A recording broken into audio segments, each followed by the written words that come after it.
안녕하세요. 오늘은 제가 저번 시간에 문제집 푸는 방법에서 설명드렸던 행동 강령 노트에 대해서 좀 자세하게 설명드리려고 합니다.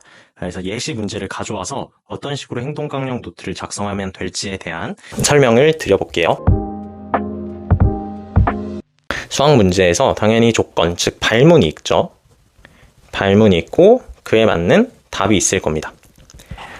발문에서 답까지 가기 위한 과정은 되게 많아요. 그래서 수학 문제는 다양한 풀이가 존재하지만 어쨌든 어떠한 문제 풀이 방식이든지 관계없이 각각의 단계가 존재합니다. 뭐 예를 들어 A단계, B단계, C단계, D단계 뭐 이 단계를 거쳐서 답까지 도출하게 되는데요.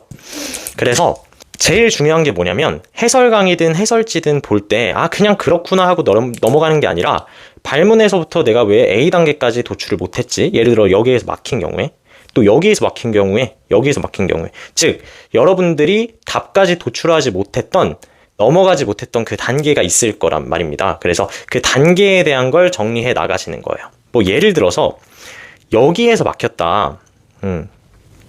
첫 번째 발문을 읽고 첫 단계로 나가는 데에서부터 막혔다. 그럼 여기에 대한 행동 강령을 작성하는 거죠. 이러이러해서 막혔구나. 그래서 이러한 상황에는 이렇게 해야 되겠다. 뭐 예를 들면 여기 문제를 보도록 할게요. 1074번 문제에서 수열 AN의 첫째 항부터 N항까지의 합 SN이 이렇게 나와져 있습니다. N제곱 플러스 2N이라고 나와져 있는데요. 그랬을 때 시그마식을 계산하는 건데 뭐가 중요하냐면 SN 일반 합으로부터 AN 일반 항을 도출해내야 되는 과정입니다. 이게 발문으로부터 첫 단계에 나아가는 과정이 요거예요.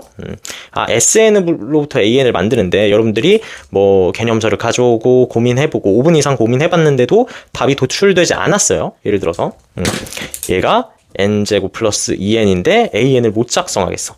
물론 개념 수업 들으면 요 정도는 작성할 수 있겠지만 뭐 예를 들어서 못 작성했다라고 해봅시다. 자, 그러면 여러분들이 이렇게 노트를 가져오셔서 아무렇게 생긴 노트는 상관없습니다. 그냥 정리만 할 수 있으면 돼요. 그래서 센 1074번 이렇게 해놓은 다음에 문제 상황 이렇게 적고 나중에 이제 익숙해지면 이거 안 적어도 돼요. 문제 상황 SN으로부터 AN 도출하기 이렇게 적으면 됩니다. 여러분들이 알아들을 수 있을 정도만 적으시면 돼요. 그래서 이렇게 적고 이 상황 그리고 이제 그에 대한 행동 요거 두 가지만 적으시면 돼요. 어떤 식으로 행동해야 되는가 모르잖아요. 그래서 답지를 들어갑니다. 답지에서는 어떻게 했지? 이렇게 보는 거예요. SN은 N제곱 플러스 2N에서 첫째 항 N이 1일 때 S1이 A1이랑 똑같구나. 그래서 S1이 3이니까 A1도 3이구나. 이걸 알아낼 수 있고 N이 2 이상일 때 이 공식을 활용하네. AN은 SN-SN-1이라는 공식을 활용해서 일반항을 찾는구나. 이렇게 했습니다. 그래서 SN으로부터 AN을 구하는 방식 SN으로부터 AN을 구할 때는 이렇게 한다. AN은 S1, N이 1일 때 N이 2 이상일 때 SN-SN-1이라는 요 공식을 활용하여 AN을 도출한다. 이렇게 정리하시면 돼요. 노트에다가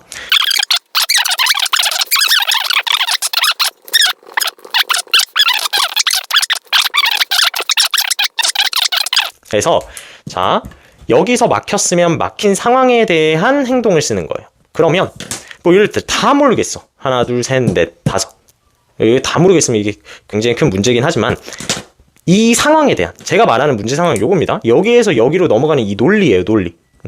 이 논리에 대한 거를 다 하나하나 정리해 놓으시면 됩니다.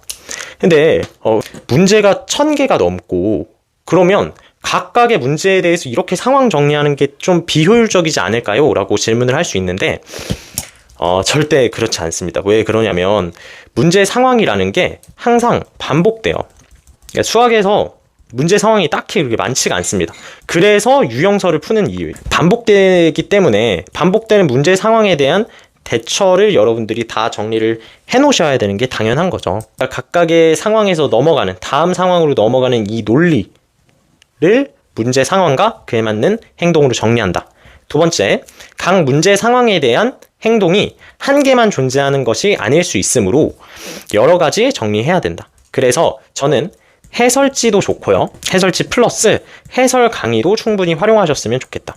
기출문제의 경우는 물론 셀은 따로 강좌가 나와 있는 경우가 없지만 유튜브에 기출문제의 경우 웬만하면 그 해당 기출문제가 해설 강의로 나와져 있어요. 유튜브에 공짜로 나와져 있잖아요. 그래서 요거 보면서 이런 상황에선 이런 식으로 행동하고 생각하고 넘어가야 되는구나 라는 것을 제가 말씀드린 방법대로 공부하면 좀 효율적으로 할 수 있지 않을까.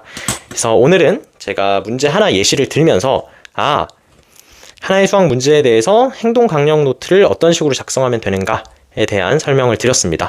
네, 오늘도 좀 도움이 되는 내용이었기를 바라면서 듣느라 너무 고생 많으셨습니다. 네, 다음 영상으로 찾아뵐게요.